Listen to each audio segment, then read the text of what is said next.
How to make a ghost chase the player in your game with GDevelop. Add a condition to detect when the player is facing away from the ghost. Add an action to apply an instant force towards the player. Add a second action that will make the ghost fully visible. Create a new event that checks when the player is facing towards the ghost. Add an action to make the ghost partially transparent. Try changing the ghost animation using the same logic.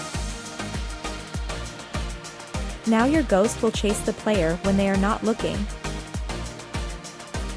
Boo!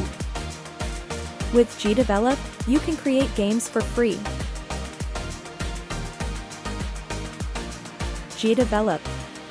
Make games, not code.